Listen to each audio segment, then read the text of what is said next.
Tayo po'y manalangin. Panginoong Ama, nagpapasalamat po kami sa iyong presensya sa aming kalagitnaan at ang aming pong panalangin, ang banal na Espiritu, ay patuloy na manatili sa aming mga buhay at sa aming kalagitnaan upang ang salita mo na aming mapagninilyayan ngayong umaga ay maging kaunawaan at kalakasan sa aming espiritual na pamumuhay. Salamat po, Ama, sa salita na ipinadala mo na sa amin. Pinapahayag po namin na ang iyong salita ay buhay at ito'y magbibigay buhay at kalakasan at pag-asa sa aming mga kapatiran na dinala mo sa lugar na ito upang kami sama-samang tumanggap ng pagpapala galing sa iyong mga pangyarihan. Kamay, salamat po sa mga kapatiran namin na iyong ginabayan sa pamitan ng banal na Espiritu na may kalayaan at may safe coming together with every one of us, Father, with a hungry heart and a heart that is settled in your presence. Ang aming pong kaisipan at ang aming puso ay nagkakaugnay sa pagpupuri at pagpapasalamat sa iyo ngayong umaga. At aming pong pinananabikan minsan pa na iyong salita na aming tanging the bread of life na aming kailangan ay tutugon sa lahat ng pangangailangan ng aming mga kapatid na naririto.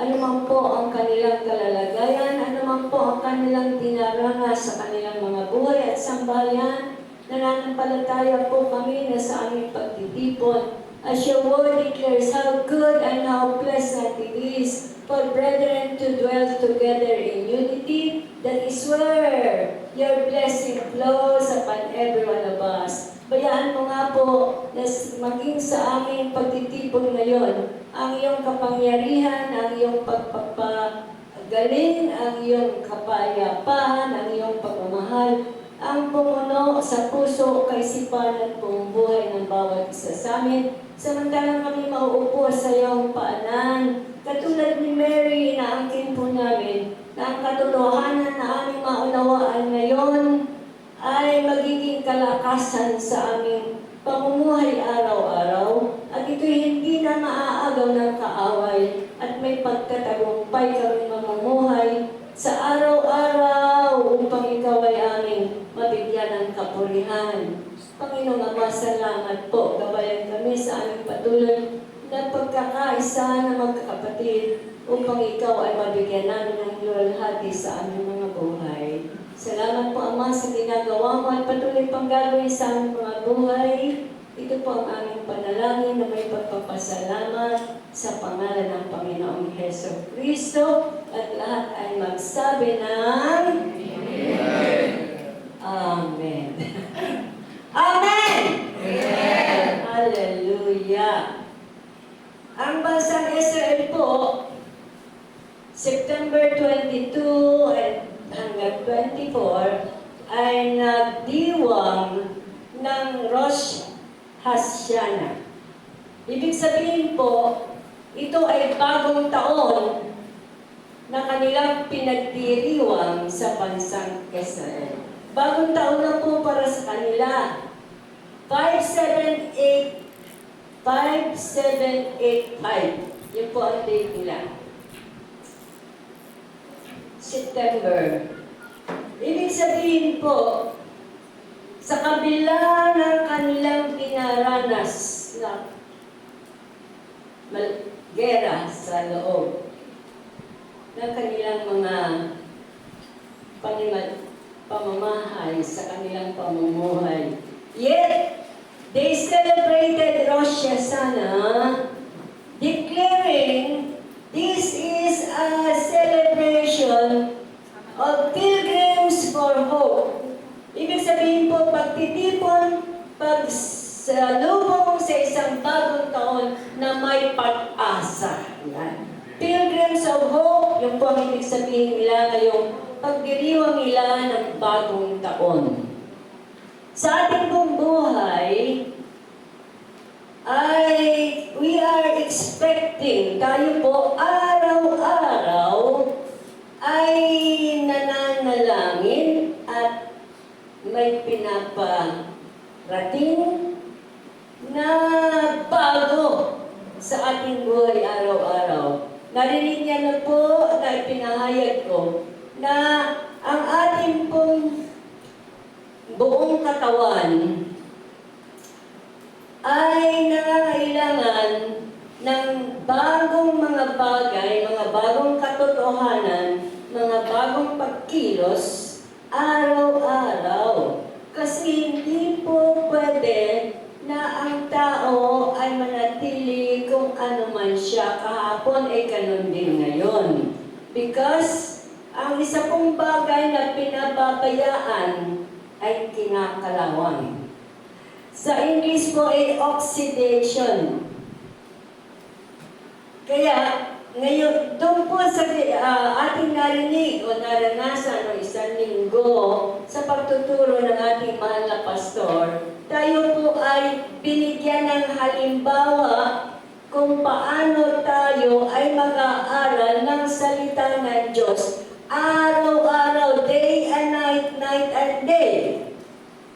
Because ang salita po ng Diyos ay, yung po sinasabi sa Joshua 1:8, na ang salita ng Diyos ay dapat natin pagnilay-nilayan umaga at gabi upang itong mga salitang ito na ating pinagnilay-nilayan pumapasok sa ating kaisipan, pumapasok sa ating puso, ang magbibigay ng kalakasan at mga bagong bagay katotohanan sa ating mga buhay araw-araw. Amen. Sumabay po tayo sa pagdiriwang ng bansang Israel ng isang bagong taon. Isipin po natin bago, araw-araw po bago. Pag po tayo kakain ng panis, bago, lagi pong bago ang pandesal. Hallelujah! Kaya ngayon po umaga, tayo po mag-aaral at ipapahayag sa atin sa pagitan ng salita ng Diyos. Samantalang patuloy natin gagawin na mag-aral, magnilay-nilay sa salita ng Diyos, ito po ay magiging kaparaanan na kung saan ang salita ng Diyos ay siyang mamamayani at magdadala sa atin sa pagtatagumpay sa lahat ng bagay na ating hinaharap araw-araw. Mahaba po sa Tagalog, pero Englishin ko po. Let us let God's Word to overcome and rise above all our circumstances. Bayaan po natin na ang salita ng Diyos ang mamayani at magtagumpay sa ating buhay araw-araw sa kabila ng anuman ang ating hinaharap at pinagdaraanan ng medyo may kahirapan. Alam po natin at hindi cannot deny that these days are days of dapat lalo tayong manalangin dahil hindi po sigurado ang nagaganap sa ating kapaligiran. And pag-aaralan po natin how we will overcome and how we will face our circumstances with victory in the name of Jesus. Amen po ba? Excited po ba tayo? Amen. At sa ating pong patuloy na bago natin ginagawa na nagni-meditate tayo, nagninilay-nilay tayo ng salita ng Diyos araw-araw, umaga at gabi, magkakaroon ng pagbabago sa ating buhay personally, magkakaroon ng pagbabago sa ating mga sambahayan, magkakaroon ng pagbabago sa ating komunidad, sa ating barangay, hanggang yung pagbabago na yun na nagpasimula sa ating buhay ay makarating sa malayong lugar. Kasi ang inuutos po sa atin ng Panginoon is to preach the good news of salvation to the ends of the world. Pero hanggang saan na po tayo nakarating? Nakarating na po ba tayo na may pagtatagumpay sa ating sambahayan? O sa ating kapitbahay? O sa ating barangay? Yung po bang ating pinananampalatayanan at buhay na kinabubuhay natin araw-araw ay may bunga na nakikita sa ating sambayan, sa ating mga kapitbahay, sa ating komunidad, sa ating barangay. Yun po ang tanong na ating sasagutin sa magitan ng pagninilay-nilay sa salita ng Diyos at makita natin na ang pagtatagumpay ay naririyan na, kailangan lang ay ating ikilos sa ating araw-araw na pamumuhay. Tayo po bilang mga mananampalataya, hindi po natin binabayaan. We do not let a day pass by us na wala tayong nagawa. Hindi po tayo yung mga taong sinasabing, kung ano na lang ang mangyayari, yun na lang ang tanggapin natin. Yan po ay tinuro sa atin ng mga Espanyol. Que sera. Ano na lang mangyari, tanggapin na lang natin, kasi talagang ganun ang buhay. Pero hindi po yan ang sinasabi ng Panginoon sa atin. Balikan po natin ang Jeremiah 29:11. Ang kaisipan ng Panginoon, alam, basahin na lang. Maliliit kasi. Alam ko, my thoughts are with you. Ang plano ng Panginoon para sa atin is to prosper and not to fail, and to give us unexpected end. Ibig sabihin po, ang plano ng Diyos para sa bawat isa sa atin ay sa pagtatagumpay. Sabihin nga po natin, tagumpay. Tagumpay. Hindi po nagplano ang Diyos kahit sa isa sa atin na tayo ay magapi o tayo matalo. Because God has planned for us to prosper and not to fail. Tayo po'y magtatagumpay, hindi po tayo matatalo at hindi po tayo magdaramdam ng kung ano na dala ng pang-araw-araw na nagaganap sa ating buhay. And to prosper is our birthright. Sabihin nga po natin, birthright. Ibig sabihin po ng birthright, ito yung ating minana. Ito ang pamana sa atin ng Diyos na tayo magtagumpay. Hindi tayo matatalo, hindi tayo madadaig. At meron siyang inihanda na unexpected end. Sabi po sa Isaiah 64:4, hindi pa nakita ng mata, hindi pa narinig ng tenga, hindi pa dumating sa kaisipan ng tao ang mga bagay, katotohanan, biyaya na ininda ko para sa inyo. Pero nasaan po yan? Nagaganap po ba yan sa ating buhay? Dapat po maganap. We have to move according to God's plan and purpose. Alam po natin na may purpose na mabuti ang Diyos. Sabayan po natin ang action. Sabi po sa Hosea 4:6, isusummarize ko na lang po ito. Sabi po dito, ang aking mga my people perish because of lack of knowledge. Kung hindi po natin pinagnilay-nilayan ang salita ng Diyos at hindi po natin inaangkin at hindi natin pinaniniwalaan na may magandang plano ang Diyos para sa atin upang tayo magtagumpay, po ang nangyayari. Nananatili tayo sa normal na takbo ng buhay at wala pong nagiging bago at wala pong nagiging tagumpay. Kaya po ngayon, sa ating pag-aaral, ay pagbabalikan natin ang plano ng Diyos para sa atin at sa gabay ng banal na Espiritu ay maganap natin ang pagtatagumpay sa ating buhay sa pang-araw-araw natin ng mga karanasan. Amen po ba?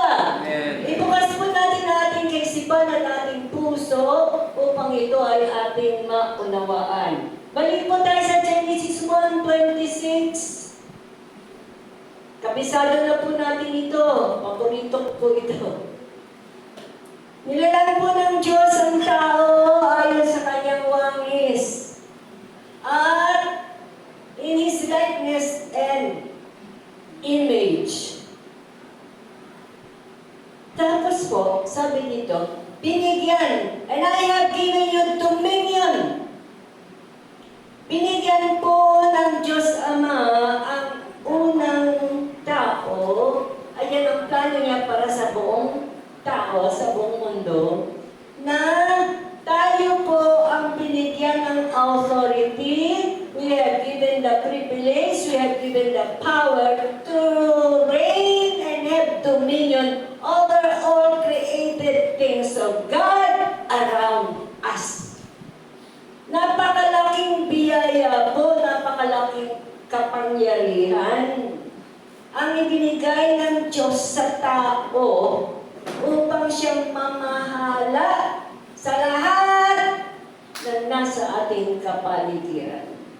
At sa pag-aaral po natin ito, ay makikita natin na posible pala na ako ang mag-manage ng nagaganap sa aking kapaligiran because it is God's plan for us to succeed and not to fail. Kailangan lang ihapang natin yung plano ng Diyos para sa ating buhay. At yan po ang ating papag-aralan ngayong umaga.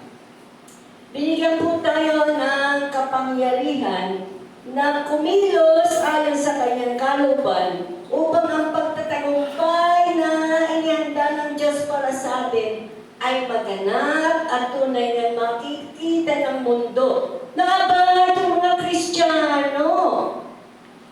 Totoo pala na ang Diyos nila ay buhay at kumikilos sa kanilang buhay. Ito po ang dapat makita sa atin. Hindi lang tayo, ay alam mo, ako ay born again. Sinabi mo pa. Pero walang kinaibahan sa hindi mananampalataya. We have to show to the world that God has given us the power to have dominion over all creating things around us. Ganapin po natin ito ayon sa salita ng Diyos. Mark 12:30. Kabisado po natin ito. Ito po ang pinakauna at pinakamahalagang utos. That we have to love God with all our hearts, with all our mind, with all our strength, with all our might. Narinig niyo na po ito at marami pong mga sermons, pamamahayag na ipinapapaalala sa atin na buong buhay, lahat ng bahagi ng ating buhay ay dapat gamitin natin sa pag-ibig ng Diyos. With all our heart, with all our mind, with all our strength, with everything that we have, or with all our strength. Sa kabuuan po, katulad ko, ang aking pagkaunawa ay tumigil na lamang sa nagmamahal tayo sa Diyos na may katapatan. Everything sa ating buhay, anong kakayanan natin, ay ating gamitin sa pagmamahal sa Diyos. Di po ba? Ako po ay tumigil na lang doon. Na I have to be faithful, I have to be honest, I have to do everything with love. because of God na nagmamahal sa akin. Pero ngayon pong umaga, kung paano ako nakaunawa ng meron pang karagdagan, kaunawaan na magagamit natin sa pang-araw-araw na buhay. Ayon po sa mga mapagsaliksik,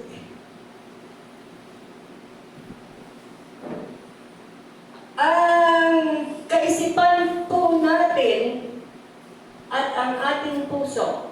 Okay, bilang mananampalataya, tayo po'y punong-puno ng salita ng Diyos. At ito po'y ating pinananampalatayanan. Okay? Pinupuno natin kasi umaga at gabi tayo po ay nagninilay-nilay sa salita ng Diyos at ang salita na ng Diyos ang pumupuno sa ating puso at sa ating kaisipan. Ayon po sa mga nananaliksik, ito po'y gagawin natin bilang application sa ating physical na buhay. Ang kanila pong natuklasan na ang pagkakaisa ng isipan at ng puso ay gumagawa, kumikilos ng napakalakas na power that affects immediately sa ating kapaligiran. Uncontrollable energy that affects our environment. Ano po ba ibig sabihin nito?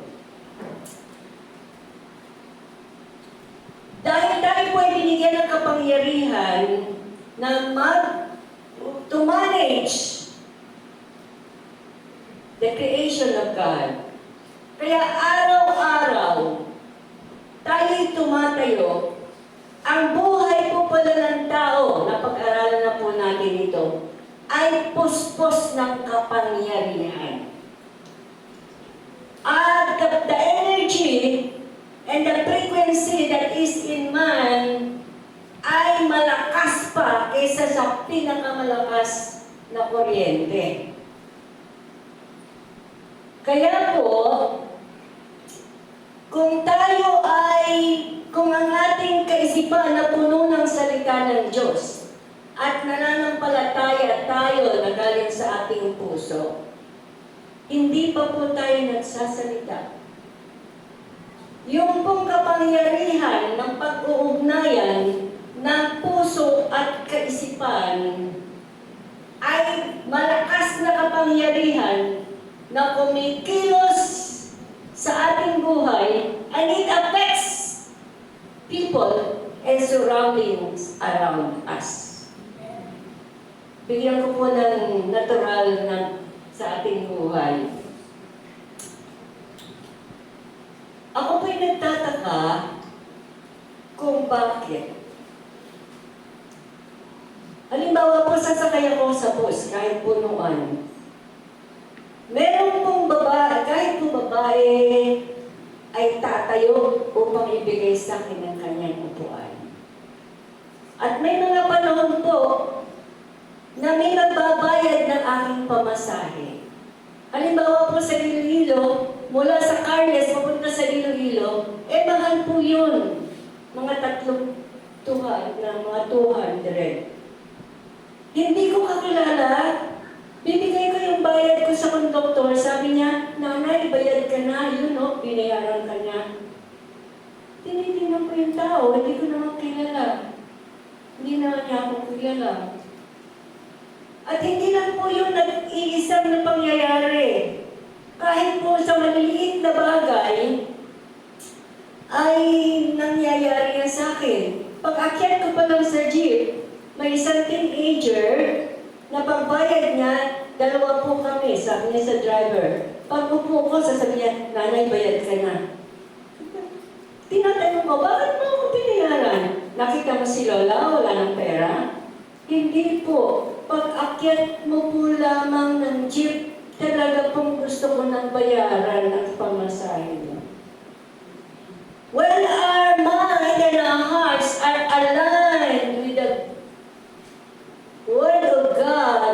and we are walking according to God's plan and purpose, yung pong mga tao sa ating kapaligiran, yung pong mga bagay sa ating kapaligiran ay kumikilos ayon sa kalooban ng Diyos na kanilang nadarama mula sa ating puso at sa ating kaisipan. Hallelujah! Amen. Hindi pa po mamaliwanag. Paliwanagin pa po natin. Lahat po sa ating kapaligiran ay puspos ng buhay. Everything around us are filled with light, energy.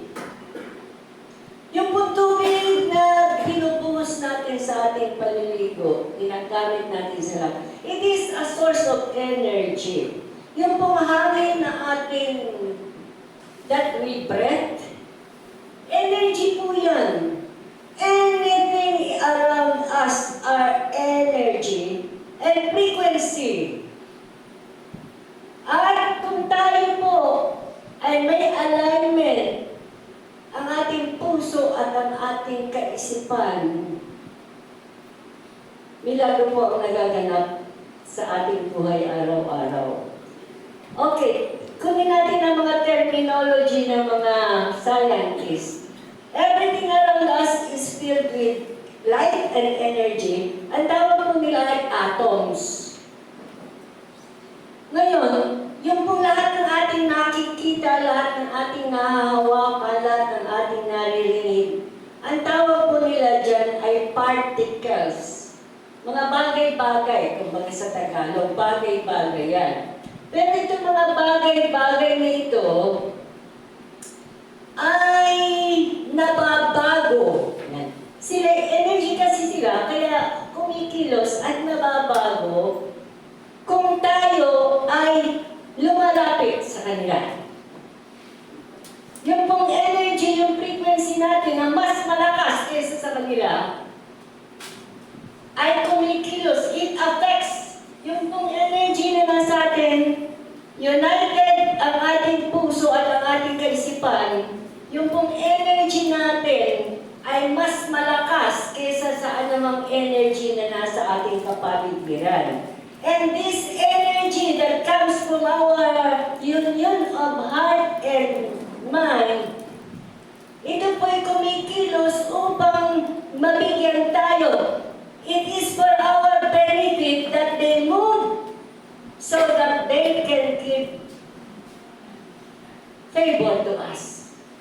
Yung po pala ang reason kung bakit ang mga tao sa ating mga paligid ay may kasiyahan sila na magbigay ng biyaya, magbigay ng pabor sa atin. Noong lang pong linggo, kinikwento ko sa anak ko dahil bumibili po ako ng fried chicken para sa kanya. Bumili na po ako ng isang perasong malaki. May hawak po ako 100. May biglang tumating na teenager na medyo disente. Mabilis siyang pumili at nagbayad ng 200. Eh di, siya muna ang in-entertain nung nagtitinda. Kaya tumahimik muna ako, dala-dala ko na yung aking anak, saka yung 100 pesos to that nakahawa ko na ako. Pagbayad niya, ang ibinayad niya, buong 200. Sabi niya, itong bayad ko. Tapos yung binili ni nanay, isama mo na dyan ha. Isipin mo yan. Hindi ko naman siya tinitingnan, hindi ko naman, wala akong ginawa. Pero narinig ko na lang sinabi, o yung binili ni nanay, isama mo na dyan. Isama mo na sa aking bayan. So, ginawa ko, nilapitan ko siya. Sabi ko, alam mo ba na pastor ako? At yung pagpapala na binigay mo sa akin ngayon, ang Diyos ang magbabalik sa iyo. Nagulat siya. Siguro wala kasi alam ano yung pastor ako. And pati yung tindero, nagulat din siya. Sabi niya, ganun po pala yun. Sabi ko, oo, ganun yun. Pag ano yung nasa sa atin na ating i-share sa iba, ibabalik yan ng Diyos sa atin ng higit-higit. So nagulat din siya. Hindi ako nagsalita una-muna, but it happened. Paano nangyari? Because the frequency in my mind and related with my heart ay siyang nararamdaman ng tao, and they want to give you favor. Kaya ginagawa yun sa atin. Yung bus na papunta dito, sabi ko, ipaparang ako sa unang bus stop ng Patindig. Kasi dun sa second, sobrang na malayo. Nakalakpas na ng first stop. Sabi ko, dito na, di ba? Nanay, doon ko kayo ipaparang mismo sa kakat ng Patindig. Sabi ko, di ba bawal nun? Ako po bahala. Ako po sasagot sa enforcer. Ayoko kayo ay mainitan. Kaya dito ko kayo ipapara sa tapat. Di ba may lago yun? Hindi ba may mga tao na sabi niya, para, dito na, magbabayan tayo na yun. Di ba ganun ang nangyayari? Pero, it's baliktad. Kung ang ating puso at ang ating kaisipan ang puno ng power ng God, then ang mga tao na mismo ang nagbibigay sa atin with all their effort, with all their hearts, with all their money, na may kasiyahan sila na tayo ay bigyan ng pabor. Salamat po. Yun po ang ibig sabihin na kailangan ang ating puso at ating kaisipan ay nagkakaisa. Siguro naalala nyo at natatandaan nyo nung nasabi ko noon na kaya pala sinabi ng Diyos na we have to love our enemies. Ang unang-una nating enemy ay ang ating sarili. Nagulat kayo, no? Paano naman magiging unang-una nating kaaway ang ating sarili? Meron po talagang pag-aaway sa loob ng ating sarili. Yung ating kaisipan, kung tayo nagbasa ng Bible, ay nakatuon, nakakonect sa Diyos. Pero yung ating puso, kung mas mahal natin yung ating husband or wife, o yung mga anak, hindi susunod sa ating isip. At yung ating desire, yung ating soul, yung ating mga plano, sabi naman, may gabi na lang ako magbakasa ng Bible, hindi ngayon umaga, kasi marami pa akong gagawin. Yung pong kaisipan at yung puso at yung damdamin, di ba nag-aaway? Kaya kailangan mahalin natin ang ating kaaway because tayo mismo sa ating puso, sa ating kaisipan, sa ating damdamin ay may pagkaaway. But what we are studying today is when our hearts and our mind are filled with God's word and intake, miracles happen in our lives each and every other day. Amen? Halina po ang amen. Hallelujah! There are experiments. Ito po, kaya po natin pinag-aaralan ng science, kaya po pinag-aaralan natin yung mga experiment, para hindi po tayo Kristiyano na lumulundag sa dilim. We do not jump in the darkness. Kaya nating ipaliwanag na bakit tayo binibigyan ng pabor. Alam na natin. Hindi na natin ipapaliwanag sa mga tao, pero alam na natin na bakit binibigyan ako ng pabor. Kahit na sa immigration officer po sa Thailand, meron akong hiniling doon sa secretary na eto gagawin para ganito. Sabi niya, may day, hindi daw pwede. Umalis na, iniwan ako, nagkape na. Tumayo lang ako doon sa counter. Alas 9, dumating ang direktor. Hallelujah! Ako pa tinanong. Sabi niya, anong pwede itong gawin sa'yo. Hallelujah. In-explain ko ganito, ganito, ganito. Tumawag siya ng isang sekretary, sabi niya, ay, gawin mo to. Di ba milagro? We have the favor of God when our minds are filled with the Word of God and our heart is aligned in faith with the Word of God, then miracles and miracles will happen in our lives each and every other day. Kumbinsido na po ba tayo? Ito po yung research na ginawa ni Dr. Benjamin Shield. The human voice carries something in its vibration that makes it powerful than any musical instrument. Alam po natin na ang mga musical instrument ay ginagamit sa pagpupuri at pagsamba sa Diyos. But, ito po dagdag pa natin, yung pong ating boses. Di ba yung kanina na mga experiences ko, hindi pa ako nung nagsasalita, ang mga pabor ng tao ay dumarating na sa akin. Okay. Because my mind and my heart unites together in one purpose that God planned for me for that day or for that instances. Okay. Ngayon, ito naman po pag-aralan natin. Bakit sinasabi sa Biblia na napag-aralan na po natin ng faith sa Mark 11:22 na we have to fill our hearts with faith.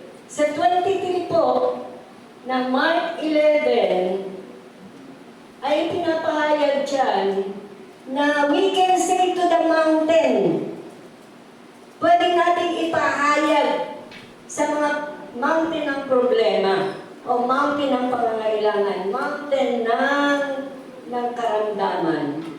At tayo may pananampalataya, ito'y pinapahayag natin sa panalangin sa pagitan ng Panginoong Yesus. At ito po ang ating ipinapahayag na wala tayong pag-aala-ala o pag-aagam-agam o wala tayong pagdududa at pananampalatayanan natin na ang lahat ng bagay na ating ipinanalangin ay magaganap.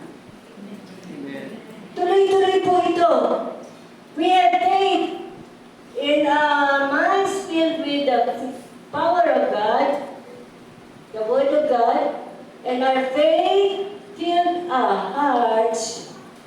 At pinapahayag, ito po number 3, ipapahayag.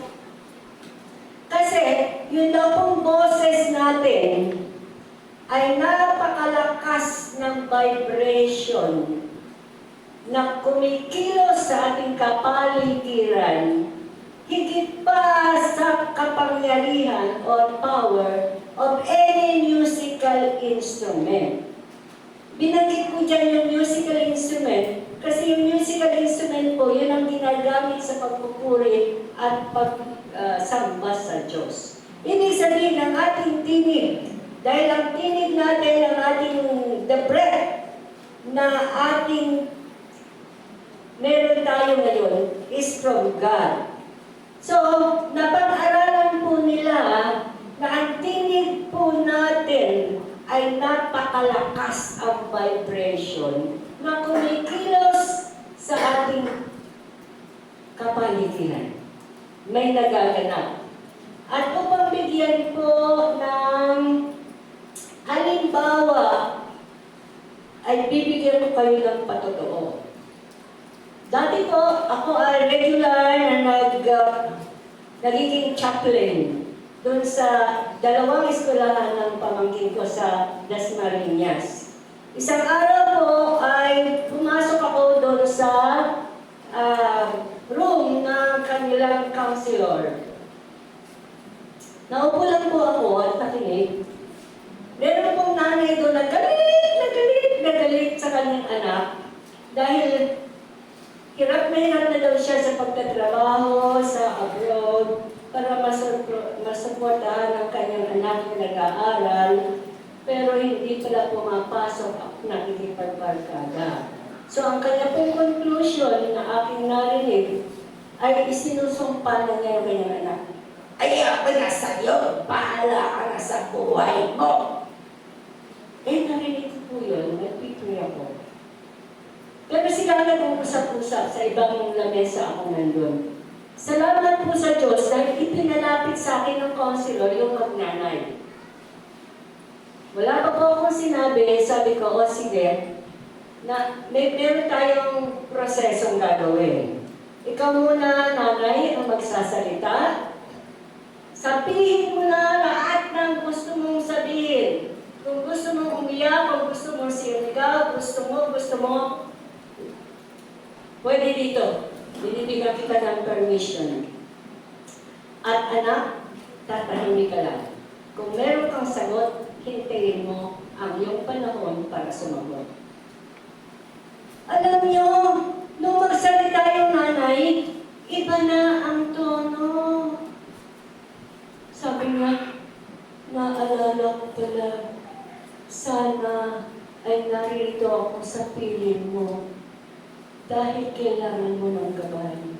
Hindi mo kaya mag-isa sa mundo na maraming mga tukso. Bakit po biglang nagbago ang tema ng nanay? Sa halip na magsumpaan sila at maghiwalay at magtakbilan. Dahil po, yung ating presensya, our presence, the vibration that God has given us to have dominion over all the created things of God, kaya natin i-control ang nangyayari, ang mga pangyayari sa ating kapaligiran. Bakit biglang yung galit na nanay nang lumapit sa akin ay nag-iba ang tono ng boses? At nung umiiyak na po, sabi ko sa anak, yakapin mo mama mo at maghingi ka ng sorry. E di nag-iyakan po sila, crying time, at umuwi sila na nagmamahalan. Amen! Hallelujah! Wala po akong ibinigay na counsel na ang bata ay dapat ganito, ang nanay ay dapat. Hindi po. Kunti lang ang sinabi ko.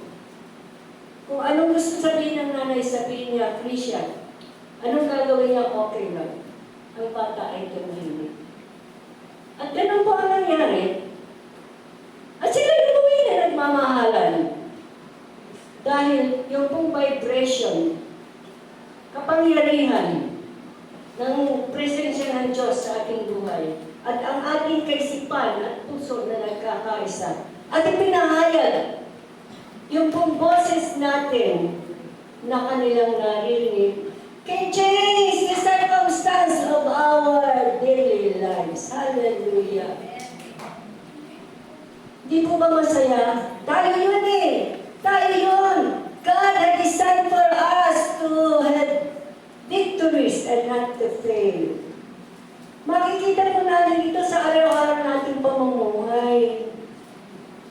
Kaya po natin pinag-aaralan dahil ito po ay nagaganap sa ating buhay. Lahat po ng ating pinapanalangin ay nagaganap dahil binigyan na po tayo ng kapangyarihan. God has given us the authority to have dominion over all the created things around us. Amen. Ito po ang nangyayari kung tayo ay nagpupuri at nagpapasalamat sa Diyos. When we speak God's word in full faith, with our hearts united, with our mind. Psalm 67, 5 hanggang 7. O Diyos, purihin. Ano yun? Diyos, purihin sana kayo ng lahat ng bansa. O that the whole world will praise the Lord. 5, 6, and 7.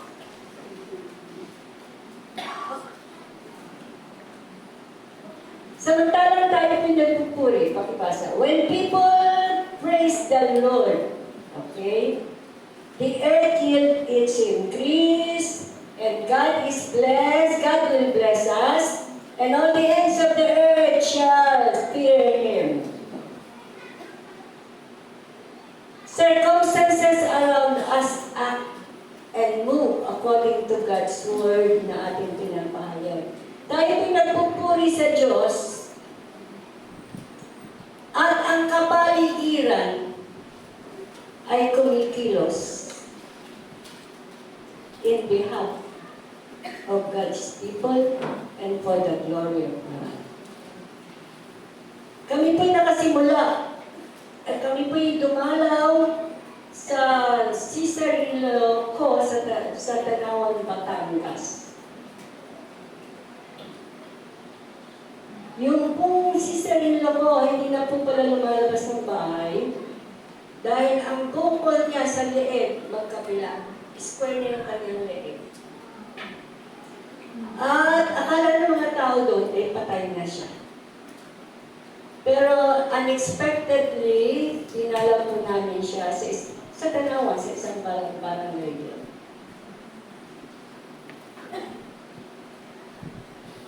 At milagro po na siya'y gumaling. At yung tatay niya na hindi nakakabangon, pagdating ng umaga, siya pang mismo pumunta doon sa bahay at naglakad.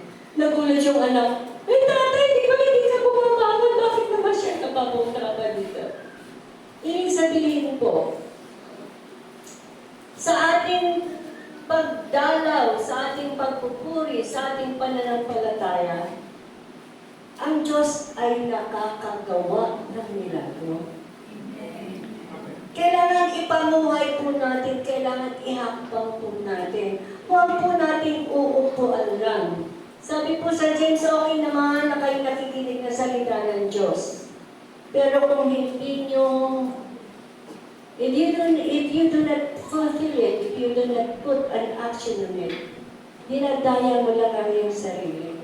Inuupuan mo lang ang kapangyarihan ng Diyos at hindi ito nakakakilos. We have to move according to God's plan and purpose. At yun po ang dalaw namin ngayon.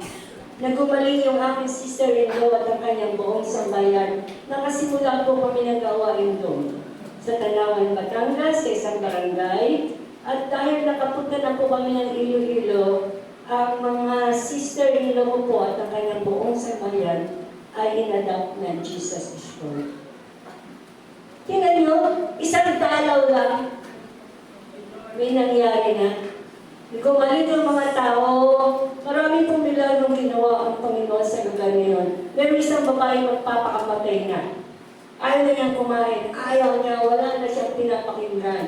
Dahil yung boyfriend niya ay tinanggihan ng kanyang nanay.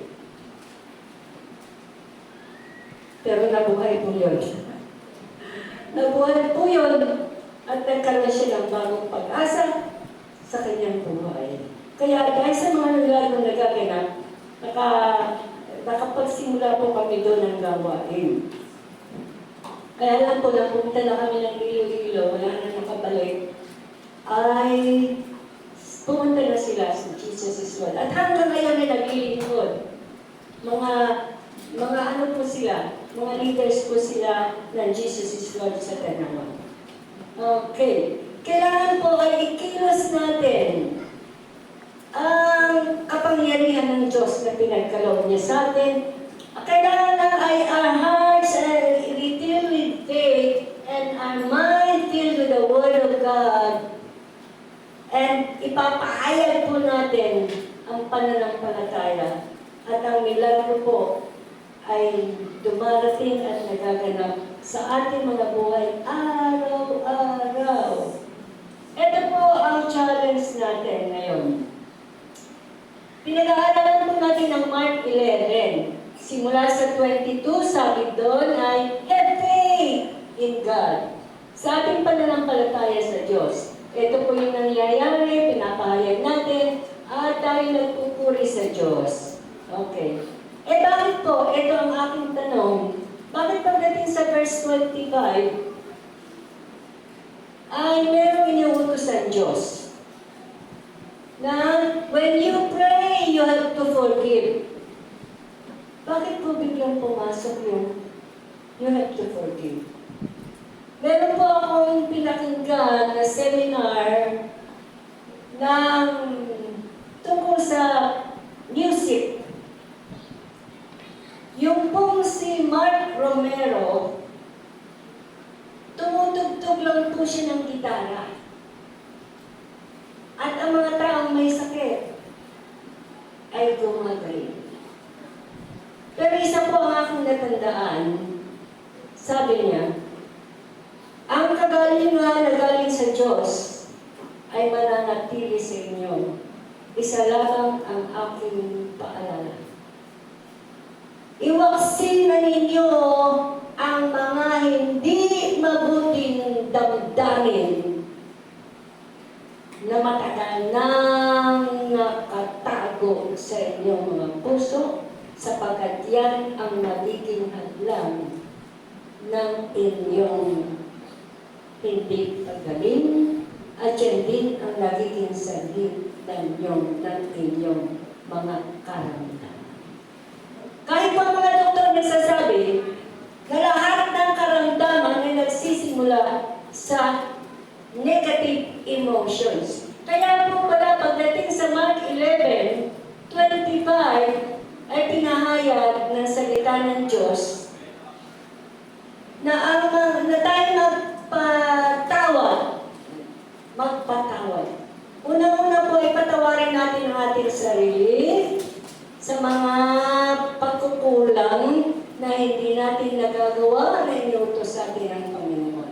We have to forgive upang patuloy ang daloy ng kapangyarihan and energy and frequency na pinagkaloob na ng Diyos sa ating buhay at maganap ang mga milagro at himala araw-araw sa ating pakikitungo sa ating mga kapitbahay, sa ating mga kapwa.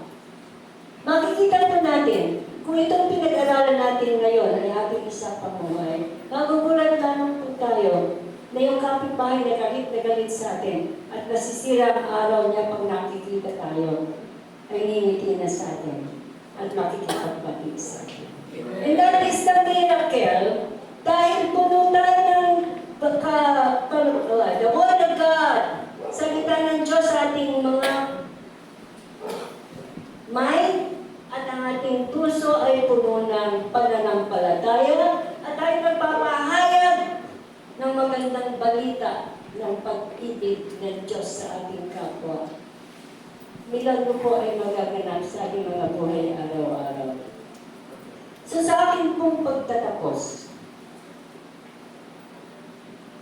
ay aking ipinamamanhik sa bawat isa sa atin. Lahat po tayo ay may pinagdaanan. Nung pong bata pa ako, kinilata ko na sa inyo ito, lagi ako nakalapit sa sayang ng nanay ko. Kasi magkamukha daw kami. Pero ang masakit po, sinasabi ng mga tito at tita ko, na sa lahat daw po ng anak ng nanay ko, ilan ba yun? 4 kami mga babae. Ako daw po ang pinakapangit. Sakit naman ano, para sa bata na marinig. At dahil narinig ko po yun sa authority sa matanda, tumanin po sa aking buhay yun. Hanggang may pamilya na ako, matapang pa rin po ako. Bakit ako matapang? Dahil pinagtatanggol ko yung sarili ko. Ayoko nang apihin ako. Makita ko lang naman sa akin, bibirahin na kita. Lalaban na po ako. At sinabi ko to sa Panginoon. Panginoon, pagod na ako. Wala nang pagkabata. At sinabi ko na sa aking sarili, tuyo na ang aking luha. Hindi pa ako nagdadala ng panyo dahil sabi ko, hindi na ako iyak. Lalaban na lang ako. Lalaban ako sa mundo. Yan po ang nakalagay sa puso ko dati. Sabi ko, Panginoon, kasi wala pang nag-share sa akin ng salita ng Diyos. May nabasa lang po akong libro, Don't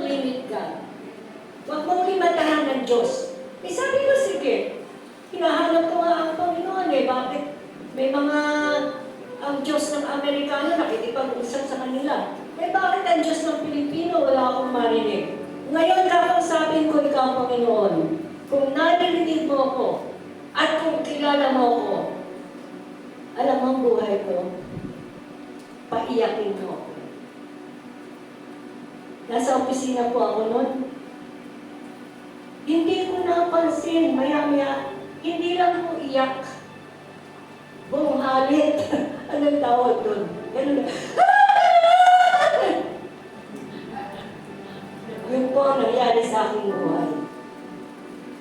At dahil alam ko ang Panginoon ay nakatingin sa akin. At nabasa ko po itong Genesis chapter 1, 26. Na ako'y ginawa ayon sa wangis ng Diyos. Ngayon, alam ko na. Kung may reklamo kayo, huwag kayong magreklamo sa akin. Sa Diyos na lumalang sa akin, doon kayo magreklamo. Hindi na ako makikipag-away, hindi na ako iiyak. Pinalaya na ako. Hallelujah! Oh, Jesus! Yun po ang nangyari sa aking buhay. Kaya matapang po ako. Sa laban sa kaaway. Sa ating pong puso, samantalang nagpi-play ang ating organ, lahat po tayo may tinatago. Nasama ng loob, galit, tampo.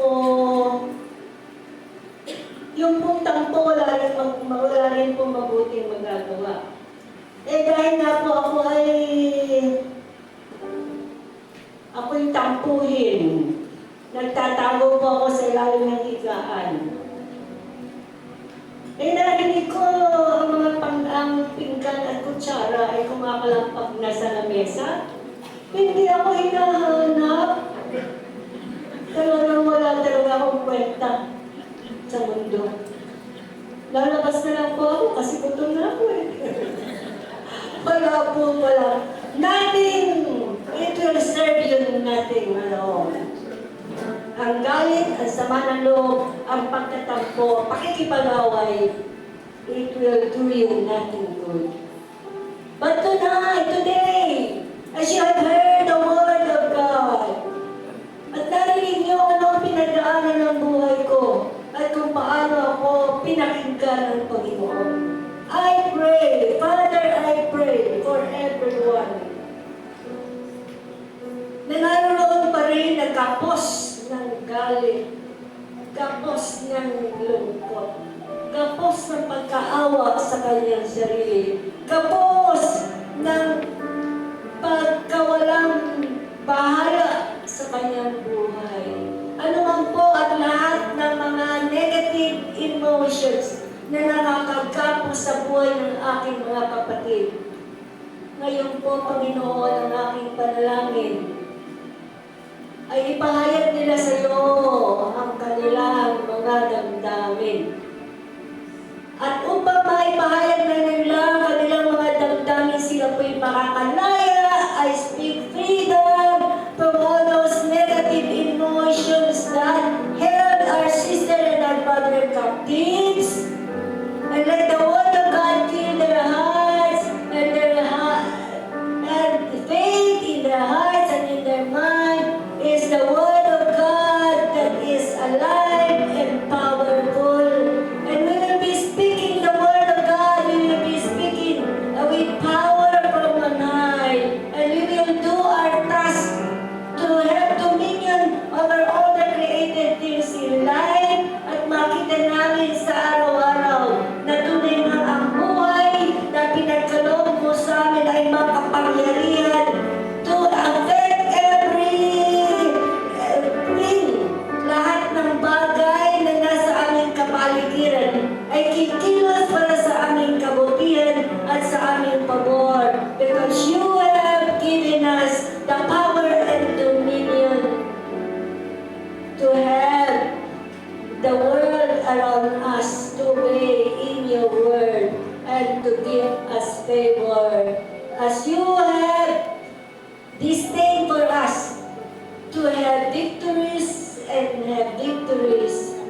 over our lives, in all our days, over the circumstance na nagaganap sa ating buhay. Panginoon, na ang katotohanan ng iyong salita will rise up above all our circumstances of life and live us freely according how that you have done for us to have prospered and victory and to give us unexpected end. Pinapahayag po namin para sa aming mga kapatid na tunay nga ang iyong pangako na hindi pa nakita ng mata, hindi pa narinig ng tenga, hindi pa dumating sa kaisipan ng tao ang biyaya at kapangyarihan at and the power and the dominion that you have given unto every man that believes in the finished work of God will happen at magaganap po sa aming pang-araw-araw na buhay. Father, we thank you for the miracle that your word will rise up above all the circumstances of our lives and we will triumph in the works of your enemies. Kahit kailan di ka nagkulang, kaya